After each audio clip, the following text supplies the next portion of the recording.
Krishna Hare Krishna, Krishna Krishna Hare Hare, Hare Rama Hare Rama, Rama Rama Hare Hare.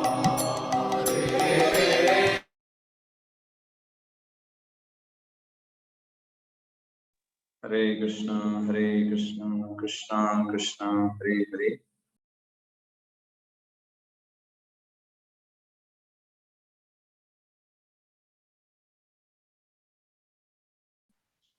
हरे कृष्ण प्रभु जी। हरे कृष्णा प्रभु जी।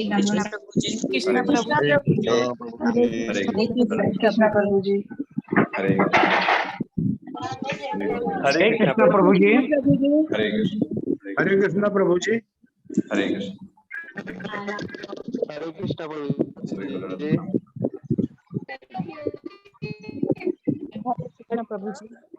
हरे कृष्ण। हरे कृष्ण। तो आप सभी का स्वागत है आज के सत्र में। हम आगे बढ़ेंगे। आज सबसे पहले प्रेयर्स से हम आगे बढ़ेंगे। कृष्णा हरे कृष्णा कृष्णा कृष्णा हरे हरे, हरे राम राम राम हरे हरे।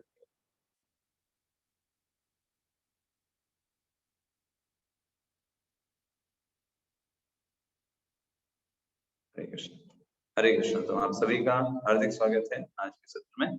और हम देख पा रहे हैं यहाँ पर उपस्थित डॉक्टर एस द्विवेदी प्रभु को, आरती माता जी, विद्या माता जी, शालिनी माता जी, रंजीत प्रभु, शिव कुमार प्रभु जी, और एकता अग्रवाल माता जी, अनुराग प्रभु जी, कुसुम डिटवानिया माता जी, विवेक शर्मा प्रभु जी, और भी कई सौ लोग, सारे लोग हैं। कुंजन माता जी हैं, देख पा रहे हैं, और रमेश करण प्रभु जी उपस्थित हैं, उभय विश्वास प्रभु जी, वीनू द्विवेदी माता जी, आप सभी का हार्दिक स्वागत है। और भी सारे लोग जो उपस्थित हैं उन सबका स्वागत है आज के सत्र में। और आज से हम ये बोल सकते हैं कि आधिकारिक रूप से भगवद गीता प्रारंभ होगी, क्योंकि अर्जुन ने अपनी पोजीशन ले ली है। अर्जुन अभी एज अ शिष्य, एज अ डिसाइपल भगवान के सामने अपने आप को समर्पित कर चुके हैं। तो अब भगवान अब जो कुछ भी बोलेंगे वो आध्यात्मिक ज्ञान होगा जो अर्जुन को उसके भूले हुए कर्तव्य को याद दिलाएगा। तो हम भी भूले हुए हैं इस भौतिक जगत में आकर के, है ना। यहाँ पर आकर के हम अपनी भूल करके बैठे हुए हैं। तो अगर हम भी इन इंस्ट्रक्शंस को अपने हृदय में उतारेंगे तो हम भी अर्जुन की तरह निडर, साहसी और अपने इस युद्ध में विजयी हो पाएंगे। ओके, तो सभी को आवाज अच्छे से आ रही होगी। माता जी लिख रही हैं कि आवाज डिस्टर्ब है, अच्छे से नहीं आ रही। ऐसी बात नहीं होगी, मुझे लगता है आवाज सबको क्लियर आ रही होगी। अगर और सभी और को भी प्रॉब्लम है तो आप बता सकते हैं मैसेज चैट बॉक्स में। और किसी को समस्या है आवाज में? आवाज आ रही है प्रभु जी। आवाज क्लियर आ रही है प्रभु जी। ठीक है, ओके, ठीक है। तो माता जी के नेटवर्क में समस्या होगी।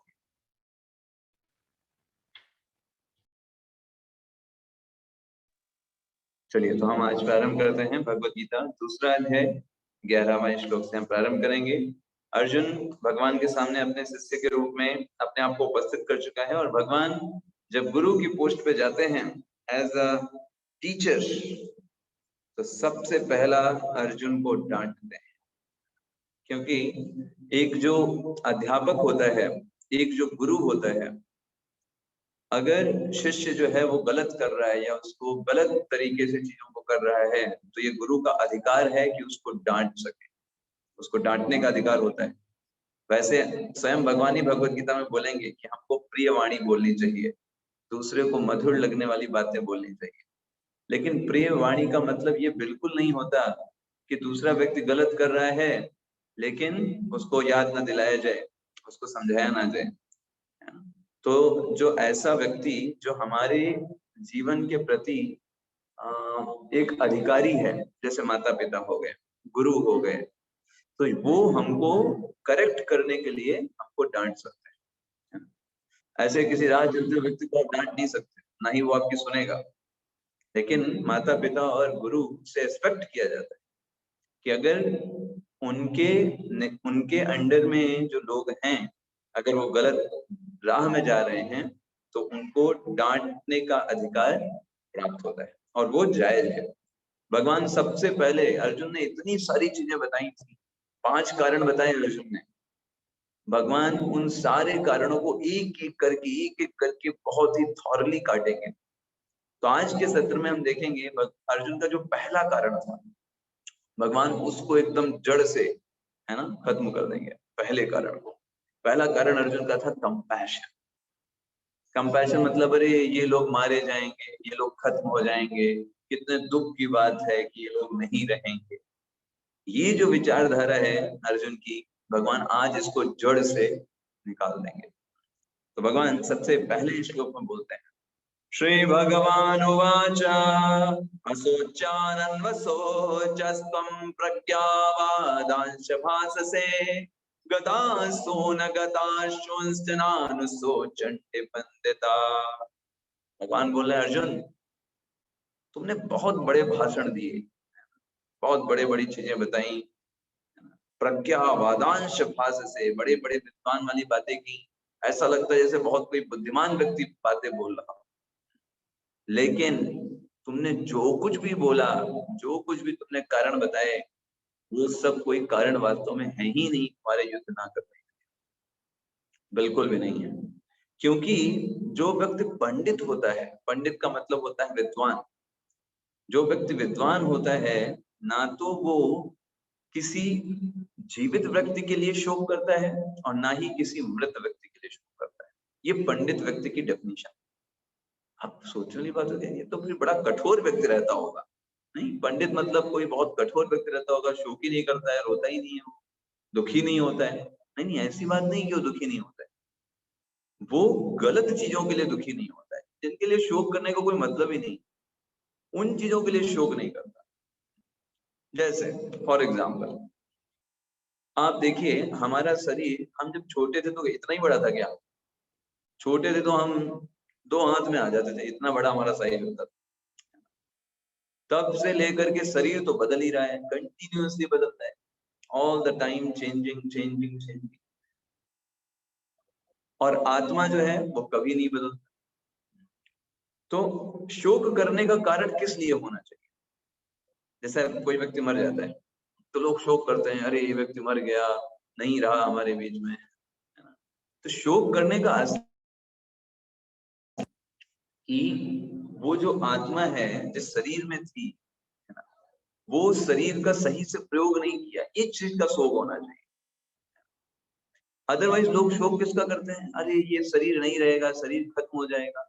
ये शोक करने की असली चीज नहीं है। भगवान क्या बताते हैं, देखो, एक तरफ हमारा बाह्य शरीर है जो दूसरे लोग देख पाते हैं, और एक है हम वास्तविक, जो हम आत्मा है।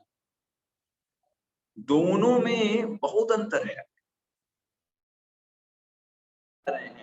हाड़ मांस का पुतला या फिर त्वचा जो हम बाहर से देख पाते हैं, हमारी आंखें जितना क्षमतावान है, ये जो है ये तो हमेशा मृत प्राय। जैसे हम आपको एग्जांपल देते हैं कि एक जो ग्लव्स होते हैं, तो ग्लव्स के अंदर जब आप हाथ डालते हो तो ग्लव्स चलते हुए प्रतीत होते हैं, ऐसा लगेगा कि ग्लव्स मूव कर रहे हैं, लेकिन ग्लव्स मूव नहीं कर रहे हैं, वो बस फील हो रहा है क्योंकि हाथ अंदर है। ग्लव्स तो हमेशा से निर्जीव हैं, उनके अंदर कोई खुद से चेतना थोड़ा ना है, वो तो जब आपने हाथ डाला तो वो चेतन प्रतीत होते हैं। ठीक ऐसे ही ये शरीर तो हमेशा मरा हुआ है, ऑल द टाइम ये शरीर मरा ही हुआ है, क्योंकि ये आत्मा से कनेक्टेड है, इसलिए चलता फिरता बोलता सुनता प्रतीत होता है। जो लोग वास्तव में विद्वान हैं, जो चीजों को सही तरीके से जानते हैं, हमारी स्थिति वैसे नहीं है, हम लोग विद्वान की कैटेगरी में नहीं, हम लोग रोने लगते हैं किसी व्यक्ति की मृत्यु होने। विद्वान व्यक्ति ना तो जीवित अवस्था में ना तो मृत अवस्था में शोक करते, क्योंकि उसे पता होता है कि भाई ये जो लाइफ है ये इसी प्रकार से कार्य करती है। जीवन में प्रत्येक क्षण बदलाव हो रहा है, हमारे शरीर, हर क्षण हम शरीर को बदल रहे हैं। जैसे आप कभी ट्रेन की सवारी करते हैं तो हर थोड़े थोड़े देर में स्टेशन आया करता है, कभी लखनऊ आया, कभी वाराणसी आया, कभी प्रयागराज आया, तो आप शोक थोड़ा ना करते हो, अरे लखनऊ चला गया वो, है ना, बैठ गए रोने, लखनऊ चला गया अब क्या होगा। अरे भाई लखनऊ को तो आना था जाना था, उसके लिए शोक क्या करना। बुद्धिमान व्यक्ति शोक नहीं करेगा, लेकिन जो मूर्ख लोग होंगे, जो कम बुद्धिमान होते हैं, वो लोग, है ना, ऐसे लोग शोक करते हैं, अरे अरे हमारा बचपन हमारा कितना अच्छा था, अरे हमारा युवावस्था कितना अच्छा था। वो जस्ट प्लेटफॉर्म थे और आप एक कंटिन्यूअस ट्रेवलर हो। बॉडी के अलग अलग प्लेटफॉर्म हैं जिनके थ्रू आप होकर के जा रहे हो, उनको आप रोक नहीं सकते, जस्ट आपको उस अवस्था से गुजरना होता है ना, जस्ट उस अवस्था से गुजरना होता है। और आत्मा के अंदर कभी भी कोई परिवर्तन नहीं आता, आत्मा एक जैसी रहती है हमेशा। जैसे भगवान का स्वरूप है, ऐसे ही आत्मा का स्वरूप है, सत चित और आनंद, क्योंकि भगवान का ही अंश है आत्मा, है ना। जैसे ये चीज भगवान अर्जुन को बता रहे हैं कि अर्जुन तुम ये सोचते हो कि तुम बहुत बुद्धिमानी की बातें कर रहे हो कि ये हो जाएगा, करुणा के लिए कार्य करो और उसे तुम अविनाशी समझो, और इतना जान लो कोई कितना भी पावरफुल हो, कितना भी उसके पास धन हो, संपदा हो, आत्मा को कभी भी कोई नहीं मार सकता, वो सिर्फ शरीर को खत्म कर सकता है, आत्मा कभी भी कोई नहीं मारने में सक्षम। भगवान इस चीज को बताते हैं। और अब भगवान आगे बताते हैं, अंतवंतै मे देहा नित्य शोक्तः शरीरिणा, अंतवंतै मे देहा, ये देह तो अंत होने वाली, आज नहीं तो कल होगी। तो बेहतर क्या होगा, तुम ये सोच रहे हो अरे भीष्म और द्रोण को हम मार रहे हैं, देखो उनको तो एक ना एक दिन मरना ही है, लेकिन अभी अगर वो तुम उनको मारोगे तो ये उनके लिए सबसे अच्छा होगा, क्योंकि तुम अधिकारी व्यक्ति, यस, तुम एक क्षत्रिय हो और तुम समाज के लिए कार्य कर रहे हो और उन्होंने अपराध किया है, तो अगर तुम उस इस समय उनको दंड देते हो मृत्यु के रूप में, तो इससे उनका नुकसान नहीं है, क्योंकि वो तो जीवित रहेंगे, क्योंकि वो लोग जो हैं उनको वो युद्ध में शरीर त्यागेंगे, और क्योंकि अगर वो डिवोटी हैं तो उनको आध्यात्मिक जगत मिलेगा, और डिवोटी नहीं है, युद्ध में शरीर त्याग किया तो भी स्वर्ग लोक मिलना है, तो इससे उनका नुकसान नहीं है किसी भी प्रकार का। ये भगवान यहाँ बताना चाह रहे हैं, अनासिनो प्रमेयस्य, और भौतिक शरीर का तो अंत निश्चित ही है, और आत्मा को कभी कोई मार नहीं सकता, इसलिए तुम ये चिंता मत करो कि वो मर जाएंगे, ये तो मूर्ख लोग सोचते हैं कि मर जाएंगे, जीवित हैं, अरे आत्मा तो हमेशा से जीवित है और शरीर तो हमेशा मरा हुआ है, तो शोक किसके लिए करना, किसके लिए शोक करा जा रहा है। जैसे कोई व्यक्ति बोले कि भाई ये व्यक्ति थे हमारे, मर गए इसलिए हम रो रहे हैं, तो रो किसके लिए रहे हो, शरीर के लिए या आत्मा के लिए। तो बोलेगा शरीर के लिए, तो शरीर तो हमेशा से मरा था, वो तो हमेशा से बदल रहा था, तो फिर उसके लिए शोक कैसा। और आत्मा के लिए शोक कैसा, क्योंकि आत्मा तो हमेशा से जीवित है, वो अभी भी जीवित है, इस शरीर में नहीं है, दूसरे शरीर में, तो उसके लिए शोक कैसा है ना। तो शोक करने की कोई बात ही नहीं, शोक अगर करना चाहिए तो इस बात का करना चाहिए कि उस आत्मा ने शरीर का सही से प्रयोग नहीं किया, या उस आत्मा का अब हमको संग नहीं मिल पाया। तो हमें जब इस स्तर पर हम अपने ज्ञान को रखेंगे तब वो ज्यादा हो सकता है, अच्छे से हम डील कर सकते हैं चीजों। यम एनम वेत्ति हंतारम यश्चैनम मन्यते हतम, उभौ तौ न विजानीतो नायम हन्ति न हन्यते। भगवान कह रहे हैं, जो ये सोचता है कि हमने मारा, और जो ये सोचता है कि ये मरा हुआ, ये मरा और इस व्यक्ति ने मारा, ये दोनों ही गलत सोच है। यस, क्योंकि वो कभी मरा नहीं और उसने कभी मारा नहीं। The real thing is that कि आत्मा को कभी भी कोई मार नहीं सकता, मारना सोचना ही मूर्खता है, क्योंकि आत्मा जो है वो हमेशा से जीवित है। ऐसा कोई समय नहीं था जब जन्म हुआ आत्मा का, ना ही कोई ऐसा समय होगा जब आत्मा मारी जाएगी। इसलिए भगवान अगले श्लोक में स्पष्ट कर देते हैं, आत्मा का कभी जन्म नहीं होता। इसलिए जो ये सोचे कि मैंने मारा, जो ये सोचे मैं मर गया, वो दोनों लोग मूर्ख हैं। न जायते म्रियते वा कदाचित् नायं भूत्वा भविता वा न भूयः, अजो नित्यं शाश्वतोऽयं पुराणो न हन्यते हन्यमाने शरीरे। जब से सृष्टि हुई है आत्मा तब से नहीं है, आत्मा उसके भी बहुत पहले से है, हमेशा से है। कोई ऐसा समय नहीं था जब आत्मा नहीं थी। तो कई बार लोग प्रश्न पूछते हैं, कोई तो समय रहा होगा जब तब से आत्मा स्टार्ट हुई कि भाई चलो आज फला फला डेट, है ना, 2022 सन 3 फरवरी है ना, और इस दिन से आत्मा का जन्म हुआ। नहीं, भगवान कह रहे हैं नहीं, ये जो काल है ये भौतिक जगत में कार्य करता है, आध्यात्मिक जगत में काल काम नहीं करता। वहां पर कोई समय नहीं होता, समय सीमा की कोई चीज नहीं होती वहां पे हर एक चीज अनंत काल से है। भगवान अनंत काल से हैं, उसी प्रकार से हम आत्मा भी अनंत काल से हैं उनकी सेवा के लिए। ऐसा नहीं है कि कोई समय था कि भगवान से हम अलग हुए और भगवान ने कहा ठीक है अब तुम आज हमसे अलग हो, आज ये डेट है और इस दिन से तुम मेरे सेवक हो ना। भगवान 15वें अध्याय के 7वें श्लोक में बोलते हैं ममये वांशो जीव लोके जीव भूता सनातना। सनातन बोलते हैं कि ये जो जीवात्माएं हैं ये हमेशा से है ना। तो भगवान यही बोल रहे हैं ना जायते, कभी जन्म नहीं हुआ था, ना कभी मरियते, मरोगे भी कभी नहीं। yes. तो दैट्स जो चीज मारी जाती है वो आत्मा, वो शरीर होता है, आत्मा नहीं होती। आत्मा को कोई नहीं मार सकता है ना। वेदा विनाशिनम नित्यम या एनमज्मव्ययम् कथम सा पुरुषः पार्था कम घातयन्ति हन्तिकम्। भगवान कह रहे हैं तुम बताओ जिस जो आत्मा है वो अविनाशी है, अजन्मा है, शाश्वत है, उसको भला कोई मार सकता है क्या? किसी की हिम्मत है उसको मारने की? तो अर्जुन पूछ सकते थे तो भाई हम तो देखते हैं कोई व्यक्ति मर जाता है, शरीर छोड़ देता है। भगवान कहते हैं वो शरीर छोड़ना सिर्फ कपड़ों को उतारने के जैसे है। कोई व्यक्ति के कपड़े पुराने हो जाते हैं तुरंत निकाल देता है, नए कपड़े पहन लेते हैं, वो नहीं मारा गया। वो आप ये नहीं बोल सकते कि नहीं नहीं वो व्यक्ति अभी खत्म हो गया क्योंकि उसने पुराने कपड़े उतार दिए, वो तो सिर्फ कपड़े थे। जैसे एक व्यक्ति को अगर मर्सिडीज गाड़ी मिल गई तो वो नैनो से उतर के मर्सिडीज में चढ़ गया, तो उसमें परेशान क्या होना तो वो तो दूसरा शरीर उसको मिला। तो दूसरा शरीर किस आधार पर प्राप्त होता है? दूसरा शरीर प्राप्त होता है दो चीजों के ऊपर। पहला, आपने जीवन में किस प्रकार से कर्म किए, और दूसरा आपके मन के अंदर होने वाले।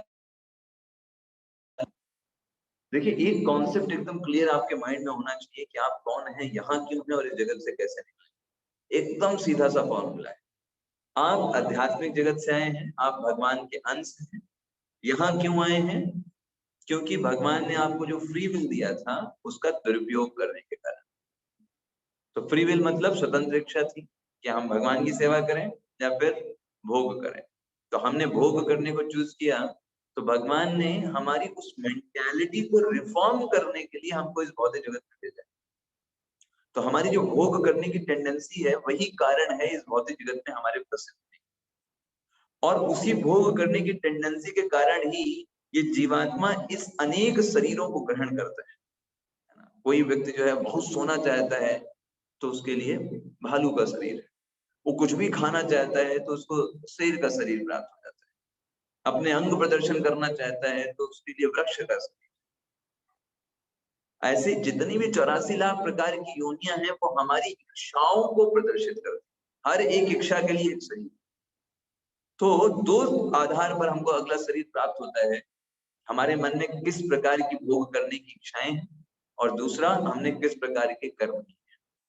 ये दो चीजें मिल करके हमको अगला शरीर प्राप्त होता है। तो अगर कोई व्यक्ति इस मनुष्य जीवन का प्रयोग करके अपनी इच्छाओं को रिफॉर्म कर लेता है और उसके हृदय में बस यही इच्छा है भगवान किसी तरीके से हम आपकी सेवा कर पाए, आपको मदद कर पाए, आपकी सेवा करने में डिवोटीज, उसने रिफॉर्म कर लिया अपनी इच्छाओं, तो उसके लिए इस भौतिक जगत में फिर कोई शरीर नहीं। क्योंकि इस भौतिक जगत में जो भौतिक इच्छाएं हैं उन्हीं की तृप्तियों के लिए शरीर, आध्यात्मिक इच्छाओं के लिए कोई शरीर नहीं, वो तो सिर्फ भगवान का धाम ही। तो हम वापस चले जाएंगे।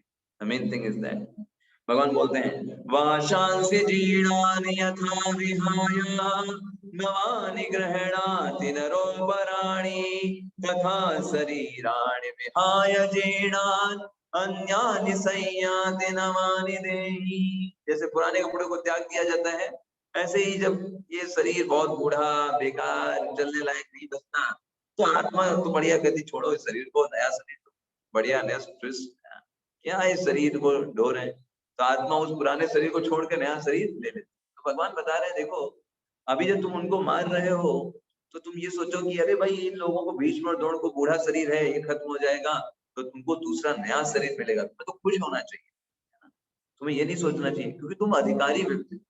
देखिए इसका गलत मीनिंग नहीं निकालना चाहिए। कभी कोई लोग मीनिंग क्या निकाल लेते हैं कि अरे भाई इसका मतलब है हम किसी को भी मार सकते हैं, कोई बूढ़ा हो गया तो उसको मार दो। That is not the thing. Thing क्या है कि वहां पर धर्म के लिए वहां पर बात की जा रही है। अर्जुन एक अधिकारी व्यक्ति, इसलिए भगवान उसको बोल रहे हैं मारने के लिए। कोई जनसाधारण व्यक्ति नहीं को नहीं बोल रहे हैं भगवान, वो अधिकारी व्यक्ति है, वो सेनापति है एक तरीके से पूरे पांडवों का, तो इसलिए उसको भगवान बोल रहे हैं। ये सामान्य व्यक्ति के लिए लागू नहीं होता है, उसे हमें इंस्ट्रक्शंस लेने चाहिए। भगवान यहाँ पे क्या बोल रहे हैं, पुराने शरीर को त्याग कर, जिस प्रकार से हम पुराने कपड़े को त्याग देते हैं, उसी प्रकार से आत्मा नए शरीर को धारण करते हैं। भगवान आगे बोलते हैं आत्मा के गुणों के बारे में, नैनम छिन्नन्ति शस्त्राणि नैनम दहति पावक न चैनम क्लेन्दयन्त्यापो न शोषयति मारुतः। आत्मा को कोई नहीं मार सकता। आत्मा को ना तो कोई शस्त्र मार सकता है, ना पानी गीला कर सकता है, ना हवा सुखा सकती है, ना आग जला सकती है। क्यों, ऐसा क्यों बोल रहे हैं भगवान? भगवान बेसिकली ये बताना चाह रहे हैं कि ये जो आत्मा है ये कोई भौतिक वस्तु नहीं है।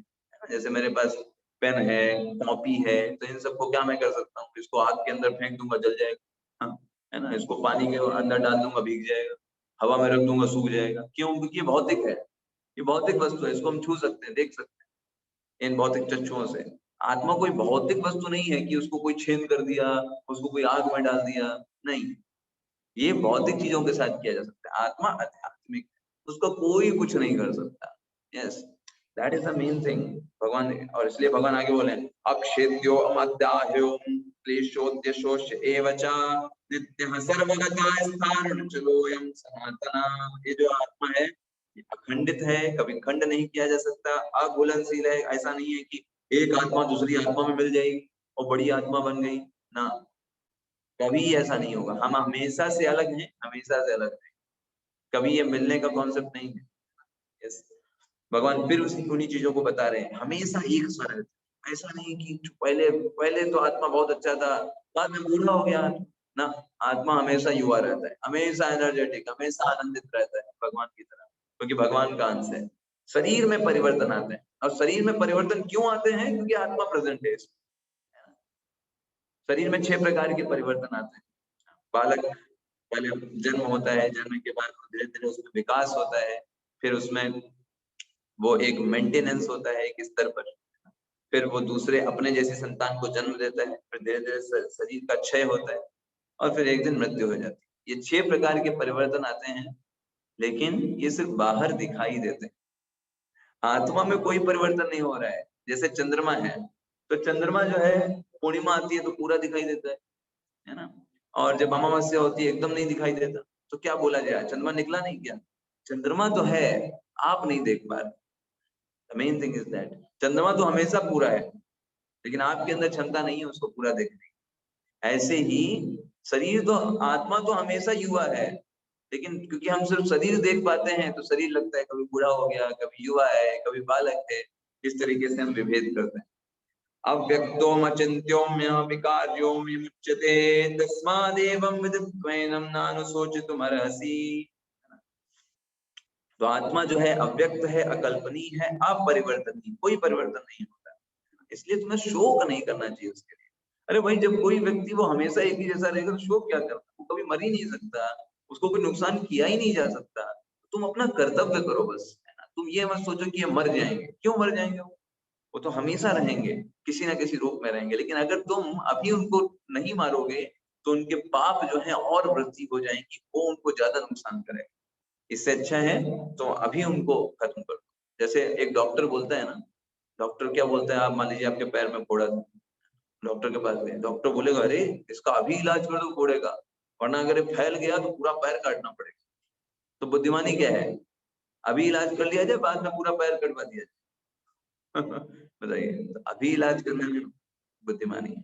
इसी तरह भगवान क्या बता रहे हैं कि देखो इन लोगों ने गलत काम किया है, अगर तुम इनको अभी दंड दे दोगे तो वो जो सारी चीजें हैं वो नलीफाई हो जाएंगी, इनको स्वर्ग लोक मिलेगा, या फिर आध्यात्मिक जीवन है जैसे भीष्म देव तो आध्यात्मिक जगत में जाएंगे।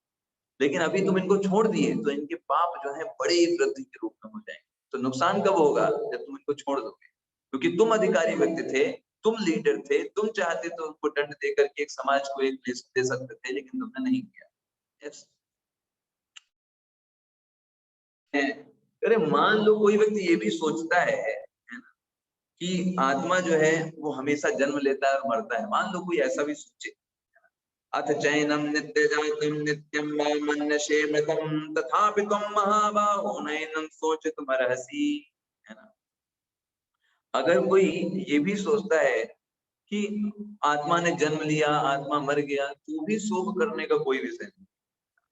तो भी शोक करने का क्या विषय है? जैसे मान लीजिए कोई व्यक्ति ये सोचे कि ये जो हमारा शरीर है ये केमिकल से बना हुआ है, पदार्थ से मिलकर के बना हुआ है और एक दिन मर जाएगा। तो आप सोचो भाई, कहीं कोई जगह पे केमिकल्स रखे हुए है ना, और केमिकल जो है उनको फेंक दिया गया, तो उसमें शोक करने की क्या बात है? क्योंकि केमिकल्स का कोई वैल्यू ही नहीं है, वो खत्म भी हो जाएगा तो उससे क्या फर्क पड़ता है। अगर कोई व्यक्ति ये सोचता है कि हम बस ये शरीर ही हैं, इसके अलावा फिर हमारा कोई एग्जिस्टेंस है ही नहीं, तो भी शोक करने का कोई विषय नहीं, क्योंकि इसका मतलब वो सिर्फ अपने आप को क्या मानना है कि केमिकल से मिलकर के बने हुए। और मान लीजिए कोई एक बंडल में केमिकल रखे हुए हैं, उनका नुकसान हो जाता है, गिर जाते हैं, तो उसमें शोक का विषय क्या है? वो भी शोक करने का कोई विषय नहीं। भगवान कहते हैं कि ऐसे लोग भी जो ये सोचते हैं कि हम सिर्फ शरीर है, आत्मा नहीं मानते हैं, उन लोगों के लिए भी शोक का कोई विषय नहीं है। तो कुल मिला के शोक का कोई विषय नहीं है। और भगवान इसलिए आगे बताते हैं 27वें श्लोक में, भगवान बोलते हैं जातस्य हि ध्रुवो मृत्युर्ध्रुवं जन्म मृतस्य चार्येते न त्वं शोचितुमर्हसि। भगवान कहते हैं जिसका जन्म हुआ है मृत्यु उसकी निश्चित है। जिस दिन हम जन्म लेते हैं इस भौतिक जगत में, उसी दिन हमारी मृत्यु का समय निर्धारित हो जाता है। जितना जितना समय हम आगे बढ़ते जाते हैं, हम एक्चुअली में मृत्यु के करीब जाते रहते हैं। तो जो हमारा बर्थडे होता है, जब हम बोलते हैं कि birthday happy birthday to you, तो एक्चुअली में वो शोक करने का विषय है कि एक साल हमने अपना और बर्बाद कर दिया, एक साल और गया, अभी हम एक साल मृत्यु के और करीब आ गए। तो ये उसे कहते हैं हैप्पी बर्थडे टू यू। उस दिन हमको सोचना चाहिए कि भाई एक साल गया, रेड लाइट जल गई, अभी तो कितना समय है हमको भी नहीं पता।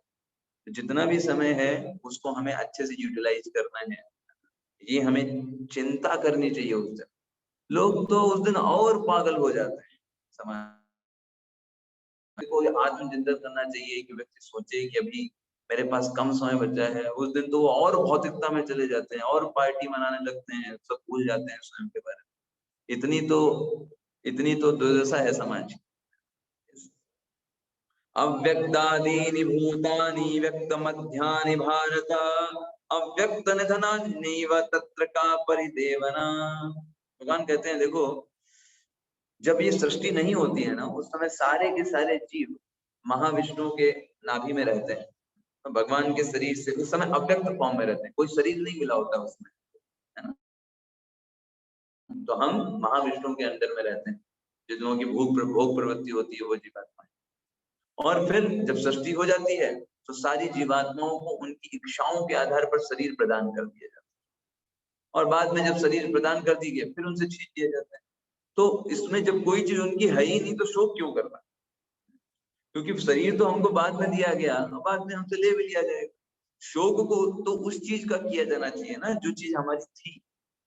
तो भगवान कह रहे हैं हम पहले तो हम अव्यक्त ही थे, बाद में भी अव्यक्त ही हो जाएंगे, तो शोक क्या करना उसके लिए? शरीर तो थोड़े समय के लिए मिला था, तो शरीर के लिए क्यों शोक कर रहे हो, है ना।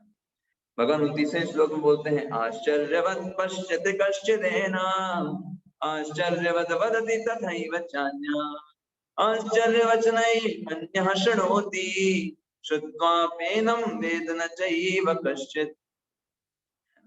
भगवान कहते हैं कई लोग इस आत्मा को बड़े आश्चर्य से सोचते हैं, आश्चर्य से सुनते हैं, आश्चर्य से देखते हैं, है ना। लेकिन बहुत कम लोग होते हैं जो समझ पाते हैं कि वास्तव में है क्या। सब लोग बोलते बहुत लोग हैं, सुनते बहुत लोग हैं, लेकिन आत्मा के बारे में वास्तविक लोग बहुत कम लोग हैं जो सुनकर इसको समझ पाते हैं कि आत्मा वास्तव में क्या है, क्योंकि कोई देख नहीं पा रहा है आत्मा। तो देखिए वही आत्मा एक हाथी जैसे शरीर को भी चला रही है, और वही आत्मा एक चींटी के शरीर को भी संचालित कर रही है। तो ये वास्तव में बहुत आश्चर्य का विषय है, कैसे एक छोटी आत्मा जिसका साइज बाल के अग्रभाग के 10,000वें भाग के बराबर है, वो आत्मा कितनी पावरफुल है कि वो हर जगह स्थापित है, हर जगह हर शरीर को संचालित कर रही है। जिसको जैसा शरीर मिला हुआ। तो ये बहुत आश्चर्य का विषय। देहि नित्यम अवध्योहम देहे सर्वस्य भारत यस्मात् सर्वाणि भूतानि न त्वं शोचितुमर्हसि। से भगवान बोले अर्जुन, ये जो देही है, ये जो आत्मा है, जो शरीर के अंदर, देह के अंदर रहने वाला देही, भगवान कहते हैं कि इस देही का कभी भी कोई वध नहीं कर सकता। Nobody can do that। इसलिए तुम्हें कभी भी ये नहीं सोचना चाहिए कि इसको मारा जा सकता है। और जब उसको मारा ही नहीं जा सकता है तो शोक क्यों करना। इसलिए भगवान आत्मा को बारे में इतना अच्छे से समझाते हैं कि हमको बताना चाह रहे हैं कि हमारी ये वास्तविक आइडेंटिटी है, और अगर हम इसके लिए कार्य करेंगे तब हम अपने मनुष्य जीवन को सफल कर पाएंगे। अदरवाइज ये मनुष्य जीवन सिर्फ एक जर्नी पर पड़े हुए प्लेटफॉर्म की तरह है। प्लेटफॉर्म को अब हमें किस तरीके से हमें इससे अटैच हो जाना है, इसको ही सब कुछ मान करके हम यहाँ पर 4 प्रकार के पाप कर्म करते रहे, मांसाहार, व्यभिचार, नशा करना, जुआ खेलना, इन सब में फंस जाएं, या फिर इन सब से निकल करके हम ABCD, ऑस्टेरिटी, सैक्रिफाइस, हम एसोसिएशन करना, बुक्स को पढ़ना, चैंटिंग करना, है ना, और भगवान का प्रसाद लेना, भगवान की सेवाएं करना, ये सब करके इस मनुष्य जीवन के द्वारा अपने हृदय को शुद्ध करके आध्यात्मिक जगत जाएं। हमारे सामने 2 चॉइस है। एक चॉइस जो हमको नीचे की तरफ लेके जाती है, और एक चॉइस हमको हायर डेस्टिनेशन पर जाती है। मनुष्य जीवन इसीलिए एक जंक्शन की तरह है जहां हमको चूज करना है इन दोनों चीजों में। भगवान भगवद गीता के 8वें अध्याय के 15वें श्लोक में बोलते हैं, मामुपेत्या पुनर्जन्म दुःखालयम् अशाश्वतम् नाप्नुवन्ति महात्मानः संसिद्धिं परमं गतः। भगवान बोलते हैं अर्जुन, जो लोग मेरे पास आते हैं तो इस जगत से मुक्त हो जाते हैं और फिर कभी इस भौतिक जगत में लौट करके नहीं आते। तो 2 चॉइस हमारे सामने है कि हम ये सब कार्य करके भगवत धाम जाएं, लौट करके वापस यहाँ पर वापस आए और यहाँ पर इस अनेक योनियों में भ्रमण करते रहे अपनी इच्छाओं के आधार। तो ये 2 चॉइसेस हमेशा हमारे सामने हो सकता है। तो आज थोड़ा ज्यादा लंबा भी हो गया, हम यहीं पर आज रोकते हैं और अगले सत्र में हम सिर्फ 2 श्लोकों पर चर्चा करेंगे, वो जो है 14वां और 15वां श्लोक, और उनके ऊपर डिस्कशन करेंगे कैसे हम इसको अपने व्यवहारिक जीवन में इस सहनशीलता को अडॉप्ट कर सकते हैं। देखिए, ये सहनशीलता इतना इम्पोर्टेंट टॉपिक है ना, चाहे आप भौतिक जीवन में हो या आध्यात्मिक जीवन में हो, अगर आप सहनशील नहीं है आप कुछ नहीं कर सकते, ज्यादा दिन नहीं रुक सकते वहां पर। सहनशीलता जितनी विकसित करेंगे, अपने आप को जितना अधिक आप मोल्ड कर सकते हैं, उतना अधिक आप सस्टेन कर पाएंगे। तो सहनशीलता एक इतना इम्पोर्टेंट टॉपिक है अपने आप में। भगवान इसलिए इसके बारे में बोलते हैं, सहन करो, जितना सहन करोगे उतना अच्छे से तुम इस पूरे भौतिक जगत में रहते हुए भी कूल माइंड रह सकते हो, टेंशन नहीं, हर एक चीज को सहन करना हो, है ना। नेक्स्ट क्लास में आपको डिस्कस करेंगे इस टॉपिक के बारे में। तो अभी हम यहीं पर विराम देते हैं आज की क्लास को। हम नेक्स्ट क्लास में मिलेंगे तब इसके बारे में अच्छे से और चर्चाएं करेंगे। आप सभी को दंडवत प्रणाम। हरे कृष्ण।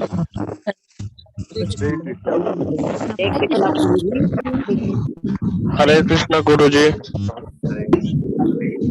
हरे कृष्णा प्रभु जी। हरे कृष्णा प्रभु जी। हरे कृष्णा प्रभु। हरे कृष्णा प्रभु जी। हरे हरे